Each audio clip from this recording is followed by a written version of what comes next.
very good morning, everyone. I hope you went through trachoma as and when possible. So today we will be discussing about degenerative conditions of the conjunctiva. This is today's last class on conjunctiva. So we'll be covering degenerative conditions of conjunctiva as well as xerophthalmia, which is very important. So degenerative conditions of conjunctiva typically include pingecula, pterygium, and concretions. Now, what is pingecula? First, we'll try to appreciate pictorially. So this is how a pingecula looks typically. So just again, trying to describe it pictorially, it is yellowish white in color and it looks slightly raised and it is present on the bulbar conjunctiva. So this, and if there is any other entity which looks similar to that yellowish color in the body anywhere else, it is fat. So the very word pingecula itself is derived from the word known as pinguis, which technically means fat. So pingecula is a very common degenerative condition, and to describe it, it is a yellowish white patch on the bulbar conjunctiva near the limbus, and it can be present either nasally or temporally. Now, most of these degenerative conditions usually have common etiology, especially pingecula and pterygium. Most commonly, it is related with strong sunlight exposure, more exposure to UV radiations. So, any kind of work which includes outdoor work, especially all your workers and welders where there is lots of exposure to UV radiation. So, their pingecula is more common, as well as when you're chronically exposed to strong dusts, windy atmospheres, and lots of smoky working atmospheres where the workers may be exposed to a lot of chemical fumes or where they work near hot furnaces and stuff. So all these are related to formation of pingecula. So this is how a pingecula is formed. Now, what happens in pingecula? Again, the pathology for pingecula as well as pterygium is pretty much similar, especially the word elastotic degeneration. So, just under the epithelium, where you have the stroma, the substantia propria, there all these collagen fibers which are arranged, they undergo elastotic degeneration. And along with that, there is also some amount of deposition of hyaline material. Okay. So the main keyword here would be elastotic degeneration again. Now, this pingecula, again, the clinical features, mostly the patient is asymptomatic. There are no clinical features except that they will say, when I've looked at myself in the mirror, I can see this tiny yellowish white patch near the limbus. Or I'm sorry, in common words, in common jargon, they would say, I can see a yellowish white patch on the white part of my eye. So is it of any concern? That is how they will approach you. So you would normally encounter no symptoms. Patient is usually asymptomatic, or in some cases what happens is pingecula can be inflamed. In case of inflammation, then the patient may complain of slight foreign body sensation. Otherwise, usually asymptomatic. So what you can actually observe are the signs which you have already talked about. It is a yellowish white patch near the limbus, more commonly on the nasal side. Please remember, be it pingecula or pterygium, it is more common on the nasal side. Okay, and it is usually bilateral. It is seen in both the eyes. And what happens is, suppose you have conjunctival condition due to any reason. It could be due to simple fall of some foreign body or some eyelashes or some other reasons like conjunctivitis. What happens is, only the pingecula part, it will stand out as an avascular patch, or it will start, even if the whole surrounding conjunctiva is congested, you can see only that pingecula part standing out as that yellowish white patch. Okay. Now, what can be the complications of pingecula? Now, the most common complication which you can see is an inflammation of pingecula, which is otherwise known as pingeculitis. Okay, or in some rare cases, you can see tiny cysts in the pingecula, or sometimes it can get infected and form an abscess. Previously, it was thought to be a precursor and lead to the formation of a pterygium, but right now, the conversion of it to pterygium and it being a definitive precursor of pterygium is almost ruled out. So it's just very doubtful. But definitely you can see inflammations, cysts, or an abscess formation. Now, what is the treatment required? See, unless it is of significant concern to the patient, there is no need of any treatment for a pingula. You can simply give reassurance to the patient and say it is of no concern. It doesn't have any other harmful potential. Okay. But suppose if it is a bit large and suppose it is causing significant irritation for a very long time chronically, then if required, it can be excised. Okay. And suppose you have an inflammation of pterygium where the inflammation of the pingula, and there is pinguculitis where there is surrounding congestion of the pingula and stuff. Then you can treat it with topical steroids. Topical steroids, not very strong steroids like prednisolone, but you can treat it with weak steroids like fluorometholone. Okay. Now, and obviously the routine treatment, like try to avoid exposure to sunlight, dust and smoke, try to wear sunglasses when you're outside. So these are all the routine other general measures which can be included with pingula. Now the next topic is pterygium. Now pterygium is again an important topic. Now just simply looking at the picture, you can see that from the bulbar conjunctiva onto the cornea, there is an encroachment of a wing-shaped structure. Okay, so this wing-shaped structure which is encroaching is known as pterygium, and it is derived from the Greek word pterygos, which means little wing. So any encroachment which is triangular in shape of the bulbar conjunctiva onto the cornea is known as pterygium. Now, pterygium is, again, as I said, it shares an etiology and pathology very similar to pingula. So it would be more common in places with more sunlight. And so it is more common in the equatorial areas which receive more sunlight and in the tropical belt. So it typically forms the pterygium belt, areas close to the equator. Now, again, as similar to pingula, it is more common when the patients are more exposed to UV light or sunlight, and it is also more common in warm and dry climates, dusty climates, strong wind and hot weathers. Now, because conventionally males are more going and working outdoors, so it's more common in males, and also in welders who closely work with UV light and with that arc of light. Age, your textbook definitely says it's more common in old age, but conventionally it's between more high, the incidence is very high between 20 to 40 years. And usually again, both pingula and pterygium, both of them present more on the nasal side. So again, as I said, there is lots of UV light exposure, and this UV light exposure causes differential maturation at the limbus especially. And also because of the constant UV light exposure, an angiogenesis factor is also implicated, which may lead to formation of a pterygium. Now, again, as I said, very similar to pingula, the main histological feature is there is elastotic degeneration. So there occurs elastotic degeneration under the conjunctival epithelium, and also the subconjunctival tissue will show lots of fibrovascular proliferation.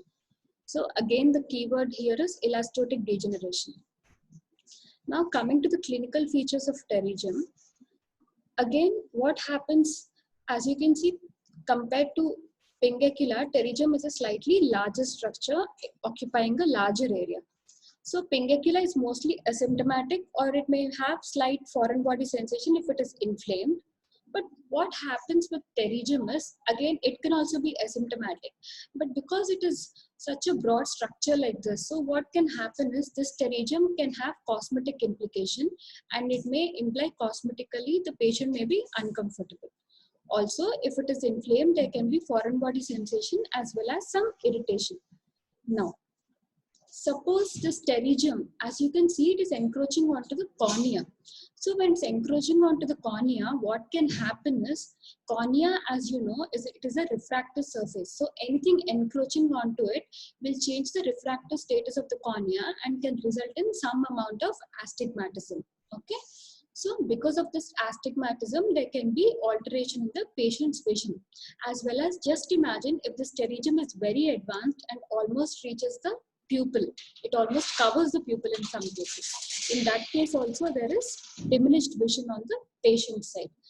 So it can be asymptomatic. There could be cosmetic intolerance. There could be foreign body sensation, or could there be defective vision. And in some cases, suppose the pterygium is very, very thick, it will start restricting the movement of the ocular muscles. In that case, the patient might also have diplopia or also double vision. Now, what are the parts of the pterygium? Now, as you can see, even the picture below, the pterygium is a triangular structure. So the part which is present on the cornea is known as the head. The part exactly present on the limbus is known as the neck. And the part which is present on the sclera is known as the body. So head, neck and body. So what happens sometimes there is a cap also. So please don't confuse. A cap is always worn on the head end, not on the body end. So when you find a cap, it would be at the head end of the pterygium. And this cap is nothing but it is some amount of excessive whitish infiltrates just in front of the head. Now, there can be two types of pterygiums: progressive or atrophic or stationary, also known as regressive. So in a progressive pterygium, it is especially seen in young people. In young people, the pterygium will be very thick, it will be fleshy, it will be vascular. And during surgery, when we try to remove the pterygium and excise it, there could be a whole lot of bleeding. So progressive pterygium is typically seen in young people. Contrary to it, a regressive, an atrophic or a stationary pterygium is seen in older people, and so it would be very thin, it would be attenuated, and it would be poor vascularity. It would almost not have a reddish appearance. It would mostly have a whitish appearance. And definitely there is a cap in progressive variety and there is no cap whatsoever in the regressive variety seen commonly in elderly people. Now, I hope you can appreciate the picture. There is a very small brownish pigmentation just in front of the pterygium. So sometimes what happens is a Stocker's line is also commonly seen at the head end of the pterygium. Please remember the element here which is deposited is iron. So it is iron deposition. Okay. Now, we'll see some other rare variants of pterygium here. Sometimes, as you can see in the picture, the pterygium might not be only on the nasal side. It can be on the temporal side as well. So, the pterygium is both on the nasal as well as the temporal side. This is known as a primary double pterygium. Okay. What is recurrent pterygium? Recurrent pterygium is when, suppose a patient develops a pterygium, he is posted for surgery, you excise the pterygium, and maybe after some 4 to 5 months, or maybe within 3 months also, the patient might again come back with a recurrence of pterygium or with a regrowth of pterygium. Now, what is malignant pterygium? As I said, in very rare cases, sometimes there is a recurrent pterygium with restriction of ocular movements, and also this will lead in resulting diplopia. So where it develops restriction of ocular movements, it is known as malignant pterygium. Now look at this picture. This is a very simple grading of a pterygium, depending upon how much the pterygium is encroaching onto the cornea. As you can see, type 1 has less than 2 mm onto the cornea. Type 2 involves up to 4 mm of the cornea, and type 3 involves more than 4 mm of the cornea. The type 3 almost touches the pupillary axis, and so there is significant risk of visual deterioration in type 3. Now, what are the differential diagnoses of pterygium? A pterygium should be differentiated mainly from a pseudopterygium. Now, if you see the below picture, look at pseudopterygium. It is also very, very much similar to a pterygium. Then what are the main differences between pterygium and pseudopterygium? Now, this is a very beautiful table given in your textbook, and this is perfect to describe everything. Again, as we've said, Pterygium is a degenerative process and pseudopterygium is an inflammatory process. So by inflammation, what do they mean? See, this inflammatory process, if you look at pseudopterygium, it can occur in conditions like, please remember, it can occur in chemical burns, any type of cicatrizing conjunctivitis or Stevens-Johnson syndrome, ocular cicatricial pemphigoids, and any other immunoprocess. So all these pseudopterygium conditions are usually due to some form of prior inflammation. Again, I repeat, cicatrizing conjunctivitis, Stevens-Johnson syndrome, ocular cicatricial pemphigoid, and chemical burns. All these for pseudopterygium. Now, pterygium usually occurs in elderly persons, and pseudopterygium can obviously, depending on this etiology, it can obviously occur at any age. Site, again, pterygium is always situated in the palpebral aperture area. But here you can see pseudopterygium, it's almost approaching from the inferior fornix here. So it can occur at any site, not necessarily only in the interpalpebral area. So pterygium could be either progressive, it could be regressive or stationary, but pseudopterygium is always stationary due to the underlying etiology. Probe test, see, a probe cannot be passed underneath. In pseudopterygium, as you can see in this picture, a probe can be passed beneath the neck of the pseudopterygium. So please remember, in pseudopterygium, a probe can be passed. Now, there are some other differential diagnosis of pterygium. Now, again, as we've already looked at, that is a pingacula. You should be able to identify it by the yellowish white patch. And then the next one is a Flickton. I hope you remember something about Flickton, which we have already spoken. So as you can see, Flickton has the typical nodule, whitish nodule surrounded by intense local congestion. So that is how a Flickton presents, okay? And with Flickton, you almost have that typical history of poor hygiene or overcrowding or any prior history of tuberculosis, or the patient is a young female. I hope you remember all that. And then the other differential diagnosis, yesterday we have spoken about OSSN, which is a malignancy.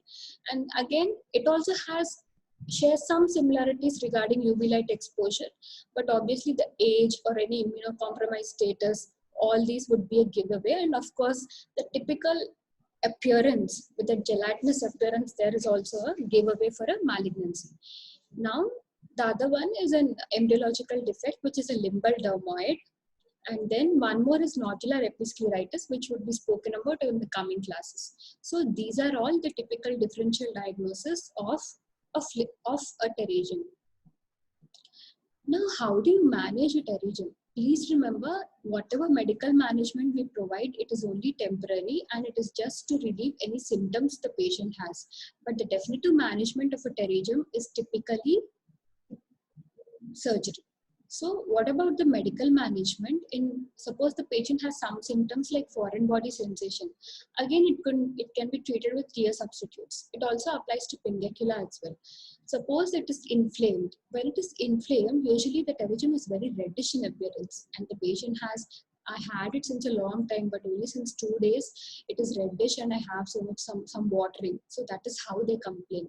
In that case, again, we go for weak topical steroids like fluoromethalone, or sometimes we can even go for prednisolone in case of pterygium. And again, just general measures like to reduce the UV light exposure, we would suggest wearing sunglasses or cooling glasses and try to avoid dust and windy atmospheres. So that is the typical medical management. Now, what are the indications for surgery in pterygium? So any pterygium which is extending to the visual axis, as I said, or also causing lots of corneal astigmatism, as well as restriction of ocular movements, as well as plainly for cosmetic purpose. So all these are the indications for pterygium.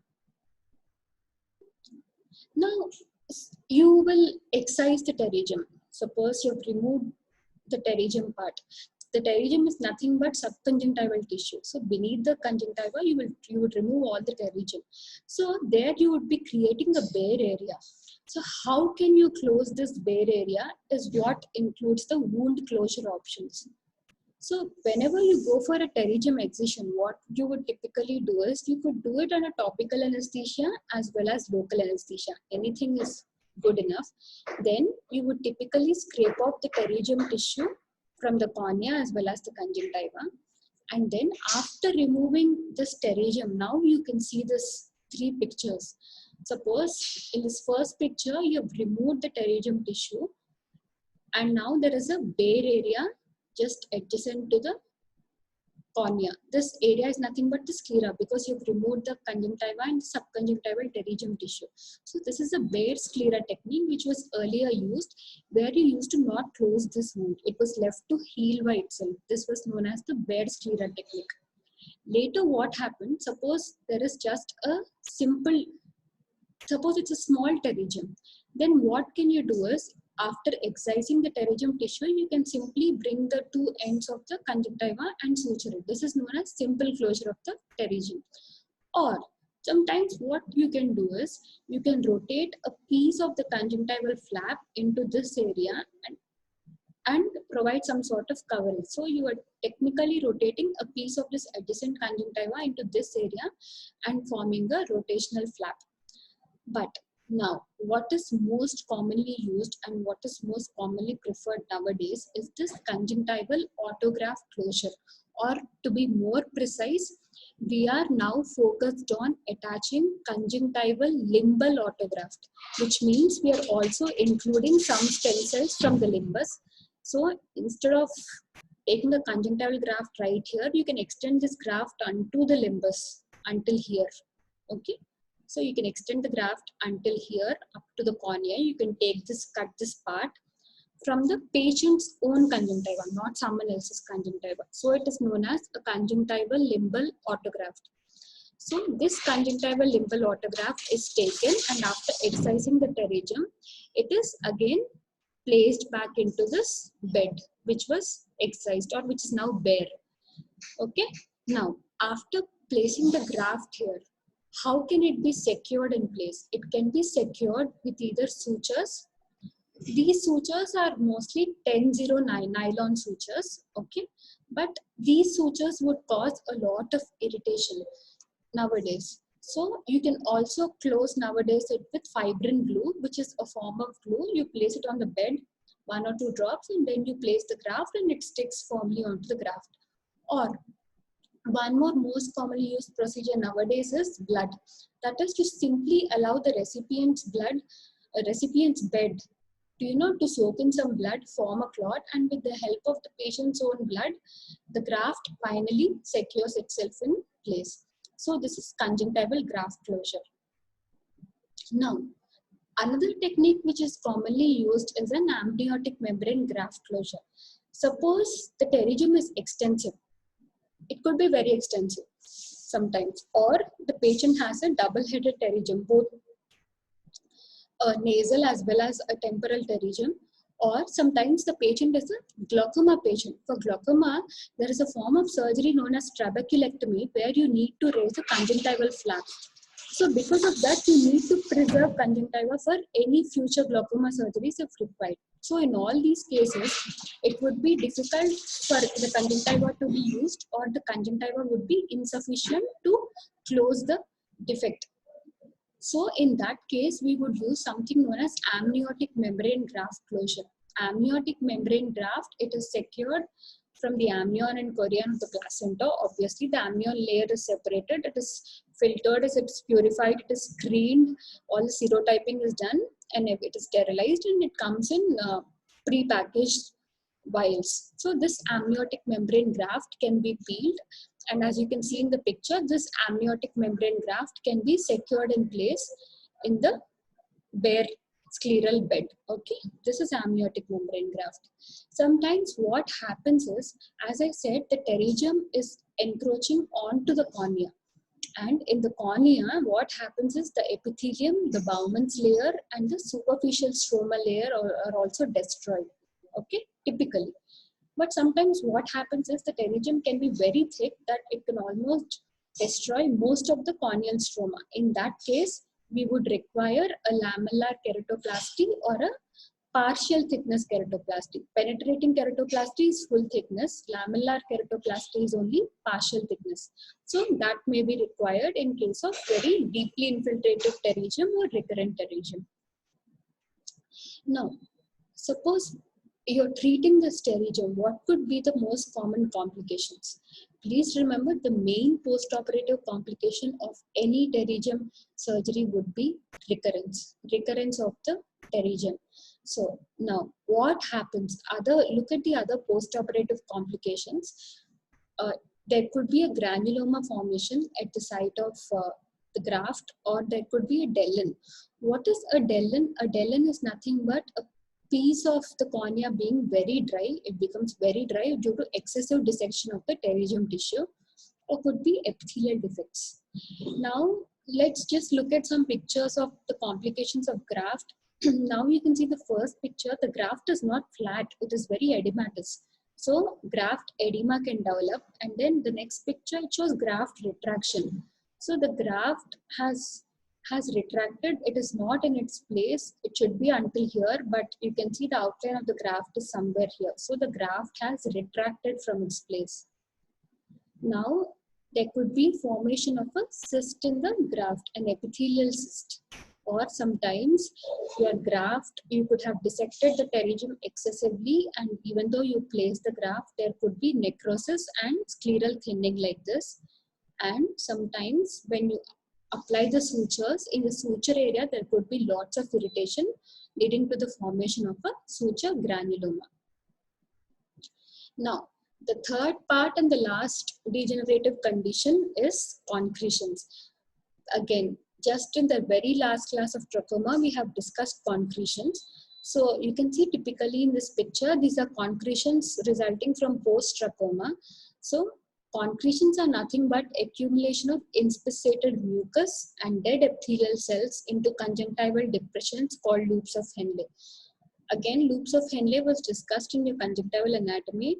So concretions, you just have to remember 4 lines, and please don't mess up these lines.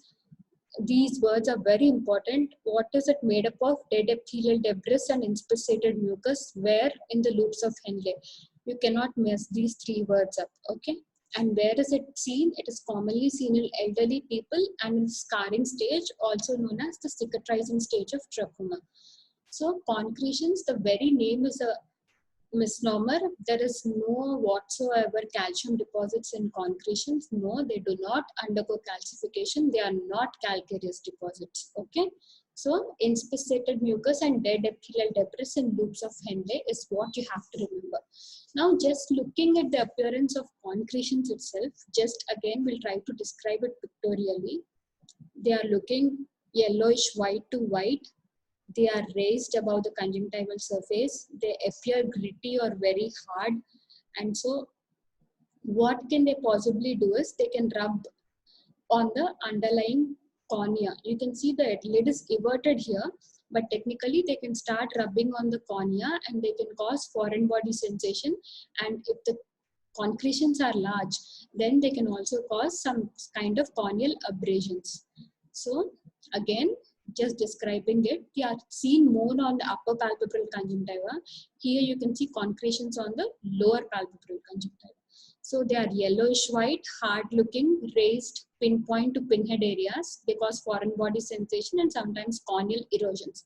Now, how will you remove this concretion? See, concretions are to be removed only if the patient is really symptomatic and the patient has no relief whatsoever with any tear substitutes or lubricants. So what you'll do, you'll just instill 1 drop of topical anesthesia. Usually Paracaine is instilled.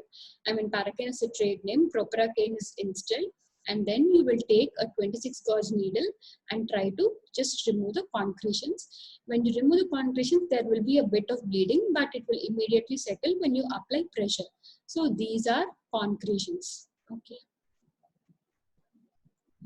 Now, coming to the very last topic of conjunctiva, this is known as xerophthalmia. So again, ophthalmia is eye, xeros is dryness, so that should be the modem. Now, what is xerophthalmia? All the spectrum of ocular diseases and ocular conditions which are caused by vitamin A deficiency is known as xerophthalmia. So xerophthalmia is all the ocular manifestations which are occurring due to vitamin A deficiency. Now, xerophthalmia is nothing but nutritional blindness. Now, this vitamin A deficiency can typically occur in two forms. Either there could be a defective vitamin A in diet, so it could be a dietary deficiency, or there could be adequate vitamin A in diet, but the patient has some problem where there is defective absorption of vitamin A. It could be due to either the patient has a malabsorption syndrome, or there could be malnutrition, or there could be chronic alcoholism, or typically in children, usually vitamin A deficiency does not occur in children. It usually occurs in does not occur isolatedly in children. It usually occurs in association with other protein energy malnutritions. So, and also there are some infections which cause vitamin A deficiency like measles and also severe diarrhea. So all these factors are to be kept in mind when you see some form of vitamin A deficiency in children. It also becomes necessary that you look out for a protein energy malnutrition and also refer them appropriately to a pediatrician. Now, why is vitamin A so important in the context of ophthalmology is this vitamin A is essential for the synthesis of all your retinal photopigments, especially your rhodopsin, which is necessary for night vision. Okay, photoxin is necessary for daylight vision, rhodopsin is necessary for night vision. So this rhodopsin, typically if it is deficient, it leads to delayed dark adaptation and night blindness. And also it is necessary to maintain the conjunctival epithelial integrity and the function of the conjunctival epithelium. So this vitamin A deficiency will result in conjunctival epithelial dysfunction as well as dryness, because it is also responsible for the goblet cells which secrete mucin. So it also is responsible, if deficient, for ocular surface dryness. Now, this is a very, very important classification. In as far as conjunctiva is concerned, you need to know by heart and understand each and every line of the Fisto classification in trachoma and also this WHO classification or the WHO classification of xerophthalmia. This is very important. So we'll go step by step so that by the end you will be at least try to understand and recollect what you have learned. Now, what is the first stage in the WHO classification is XN or night blindness. So xerophthalmia N or XN, it's night blindness, or nyctalopia is the technical term. So night blindness is the earliest symptom in children. So it is important, especially for school teachers or other health workers working at the primary level, to be trained to elicit this particular history from children, or if not, from parents or guardian, and look out for night blindness in school children. So it is a very important screening tool to identify xerophthalmia at the earliest, because night blindness, when you start instituting treatment, will typically respond very quickly within 24 to 48 hours as soon as you start giving vitamin A treatment. Excuse me for the spelling there, night blindness. Now, the second stage is nothing but X1A or conjunctival xerosis. Now, first we'll look at these pictures. Now you can see here in this inferior conjunctival part, it doesn't look as healthy as the superior half of the conjunctiva. It looks very dry. It doesn't have any luster. Luster is nothing but shine. So it looks very lusterless, and sometimes you can typically identify it. It's a non-wettable patch. It's not a wettable patch of the conjunctiva. It is non-wettable.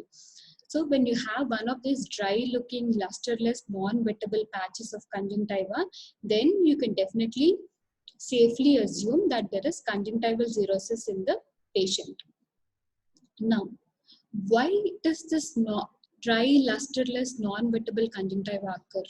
This occurs because there is loss of goblet cells which secrete mucin in the conjunctiva, as well as, see, the normal conjunctiva has columnar epithelium.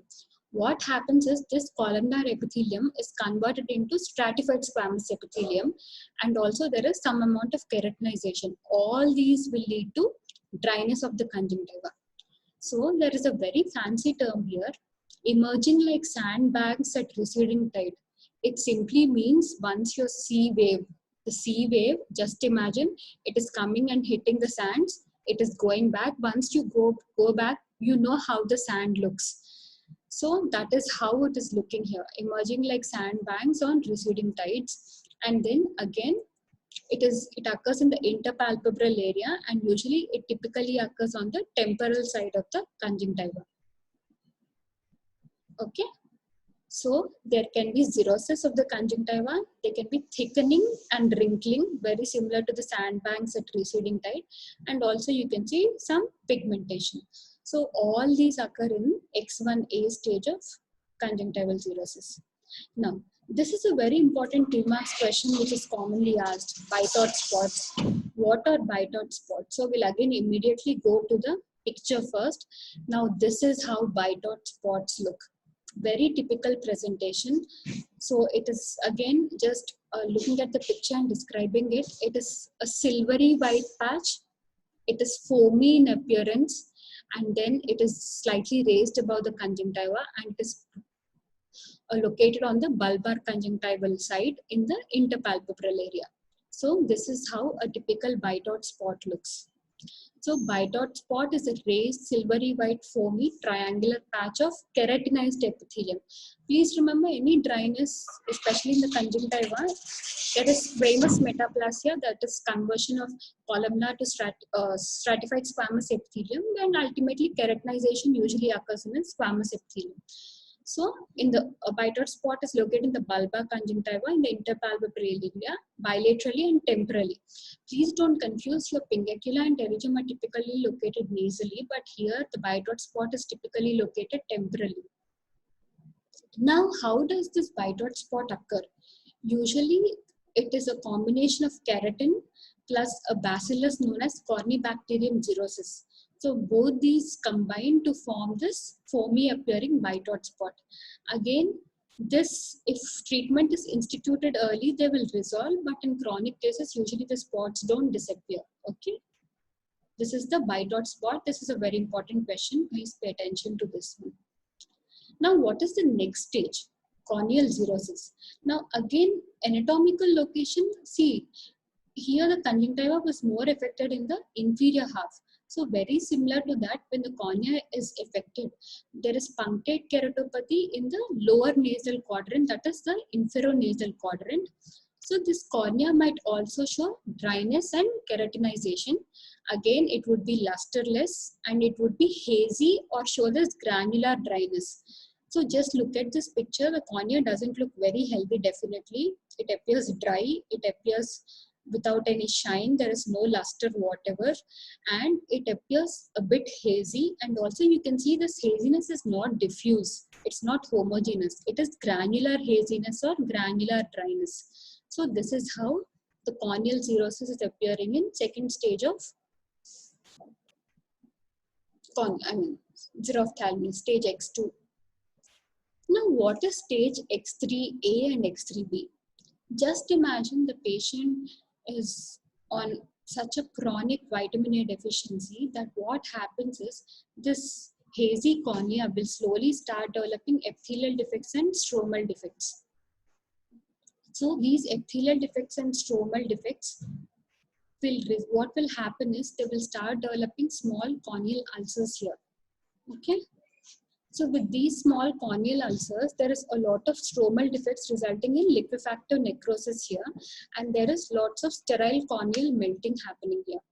So you can see in this case, there is a small corneal ulcer where the ulcer is usually round or oval, and it is sharply demarcated with some steep margins. And suppose it is left like that, this corneal ulcer will start extending to the center, and ultimately there would be a lot of corneal melting. So this is what happens in stage 3 of xerophthalmia, where there are ulcers in the inferonasal quadrant, and ultimately if it's a very large ulcer, it can result in corneal perforation. Now, in stage X3A, less than 1/3 of corneal surface is involved, and in stage X3B, there is more than 1/3 of corneal surface involved, which may result in blindness. So, stage XS is the corneal scar stage, where suppose there is a small stromal defect, it will start healing with various degrees of densities, and this is a typical corneal scar occurring. And then this is the last stage, that is XF, that is xerophthalmic fundus, where there are on the retina, there are lots of whitish dots scattered over the whole of the retina like this. This is the xerophthalmic fundus here. Now, how do you treat a xerophthalmia case? Suppose there is typical dryness, as in conjunctival xerosis stage. You will substitute it with artificial tears like hydroxypropyl methylcellulose or hypromellose. Suppose a keratomalacia develops, the treatment would be very similar to bacterial corneal ulcer, which would be dealt with in the next classes. Now, how is vitamin A therapy instituted to the patient and for treatment? All stages of active xerophthalmia, if the patient doesn't have any severe vomiting or diarrhea, we would give oral therapy. If not, then intramuscular injections are recommended. So this is a very important table where any patients above the age of 1 year, except women of reproductive age, are given 2 lakh international units of vitamin A orally or 1 lakh intramuscularly on day 1, day 2, and after 4 weeks. In case of less than 1 year or children of any age less than 8 kgs, then we would give half the adult dose, and women of reproductive age up to the stage of bite-out spots, that is only conjunctival involvement, we would give 10,000 international units vitamin A orally daily for 2 weeks. And in case of women of reproductive age, with involvement of the cornea, we would give 2 lakh international units vitamin A orally or 1 lakh units IM. This is again, this last part is very similar to the treatment given at more than 1 year of age. So the first and fourth columns would be absolutely similar, but this is a very important slide. Now, apart from treating the vitamin A deficiency, it is very important to treat the coexisting diseases like any protein energy malnutrition, any diarrheas, any infections, and chronic alcoholism. Now, what is the prophylactic treatment? Prophylactic treatment is very important. So it would typically have a 3-pronged approach: a short-term approach, a medium approach, and a long-term approach. In case of short-term approach, again, if the infant is, we'll start from bottom to up. Suppose if it's lactating mothers, then it is advised they take 20,000 units orally once the delivery is done or during the first 2 months of delivery. Suppose the infant is less than 6 months, 50,000 units orally once before the infant achieves 6 months of age. Suppose he's aged between 6 to 12 months, 1 lakh units orally every 6 months. And suppose the infant is, not the infant, the child is between 1 to 6 years, 2 lakh units orally are advised every 6 months. So this is the typical short-term approach. So the treatment part of vitamin A therapy, this table, and obviously the short-term approach table given absolutely in the textbooks is very important. Medium approach will include food fortification with vitamin A, and the long-term approach would obviously be promotion of intake of vitamin A-rich foods like green leafy vegetables, papayas, drumsticks, and others. And obviously the promotion of nutritional health education at school level is very important. So it is important to approach all the 3 parts: short, medium term, and long term approaches. All these 3 approaches combined would give the best results. So this is about xerophthalmia. So this is the end of conjunctiva. Cornea would be taken over in the next class. So thank you.